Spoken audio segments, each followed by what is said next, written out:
हमारे सरकार में हमारे छत्तीसगढ़िया को विशेष महत्व दिया गया। केंद्रीय राशि का दुरुपयोग किया गया। इतना प्रधानमंत्री सड़क हमारा है, जल जीवन मिशन हमारा है, रोजगार गारंटी हमारा है, धान का समर्थन मूल्य हमारा है, प्रधानमंत्री आवास, लाखों मकान आए। उस पैसा को देने के लिए हिला हवाला कर रही है। इसमें हम लगभग 2 लाख रुपया केंद्र सरकार देती है और लगभग 1 लाख रुपया राज्य सरकार देने के लिए मना कर दी। हमारी सरकार थी 15 साल में 22,000 करोड़ कर्ज लेना पड़ता है। अब ये 3 साल में 51,000 करोड़ कर्ज लिए। उसका ब्याज कितना होता है भाई? अब ब्याज पटाने के लिए फिर कर्ज ले रहे हैं। हमारे छत्तीसगढ़ को मैंने कर्ज में डुबो दी। हमारे छत्तीसगढ़ के प्रति व्यक्ति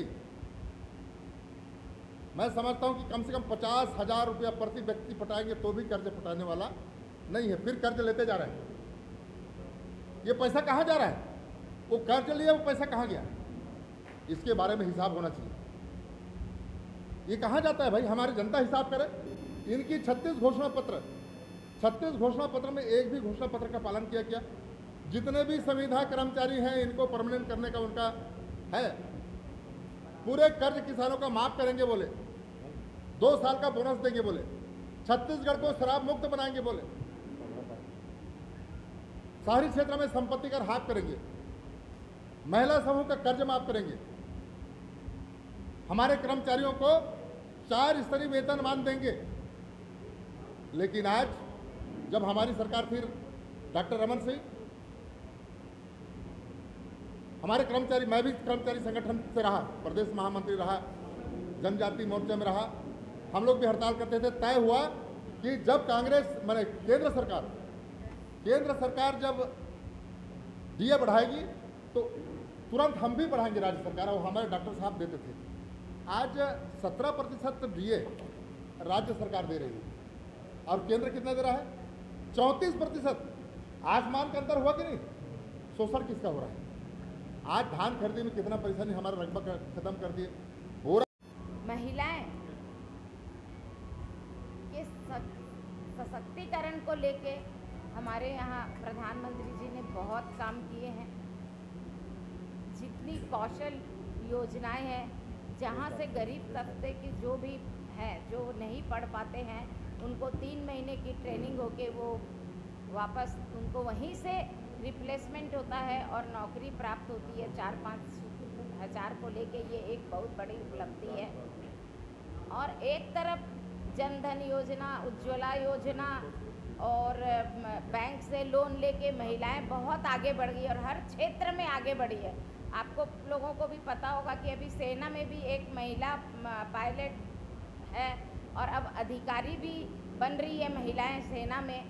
और एक तरफ हमारी केंद्र की सरकार महिलाओं के लिए इतना कर रही है और दूसरी तरफ हमारी प्रदेश की सरकार जो हमारे समय में स्व सहायता समूह को रेडी टू ईट बनाने के लिए मिलता था, वो उसमें कमाती थी और अपना घर खर्चा चलाती थी।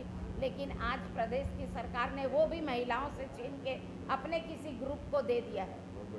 तो कि जब कांग्रेस की सरकार थे, कांग्रेस के पंडित जवाहरलाल नेहरू और उनके राजीव गांधी, उनके जितने भी प्रधानमंत्री थे, ये कहते थे कि हम यहाँ से इतना भेजते हैं, 1 रुपया तो 15 पैसा नीचे पहुँचता है, बाकी पैसा बिचौलिया खा जाते हैं। लेकिन मोदी जी ने जो योजना बनाई डायरेक्ट किसानों के खाते में, और ये क्यों संभव हो पाया?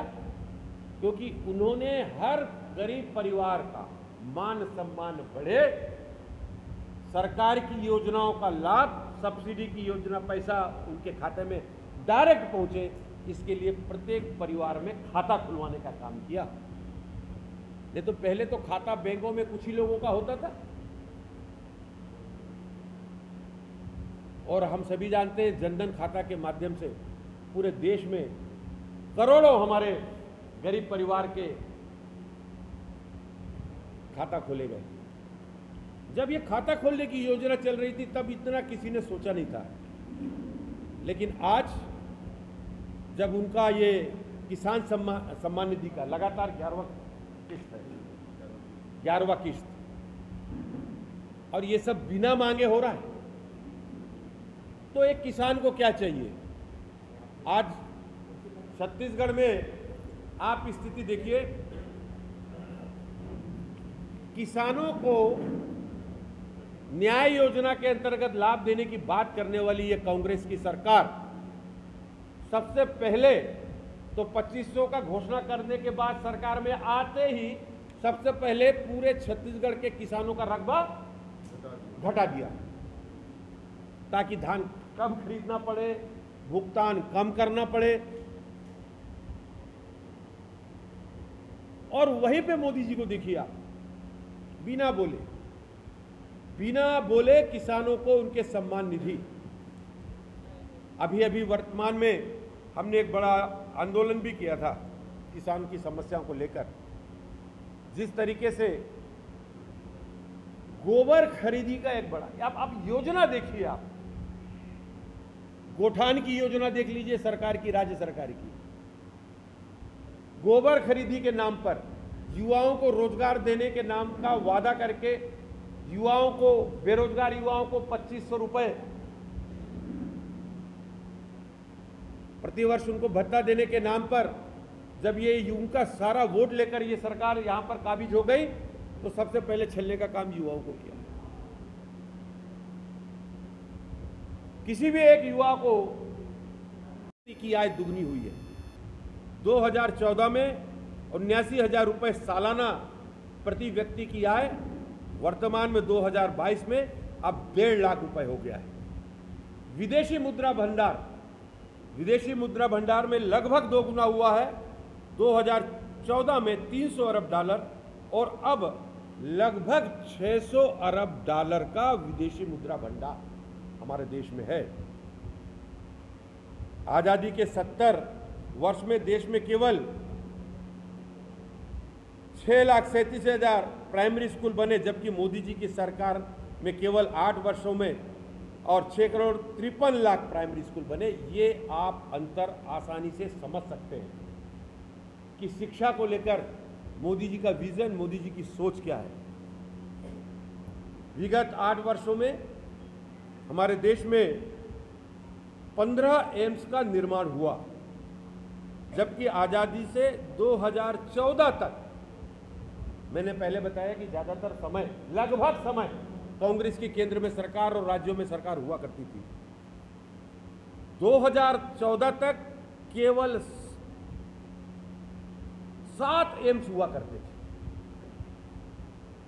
उसमें भी 7 में भी 6 एम्स जो है वो श्रद्धेय अटल जी की सरकार में बने हैं। सिर्फ 1 एम्स 70 वर्षों की इनकी सरकारों में इन्होंने बनाया।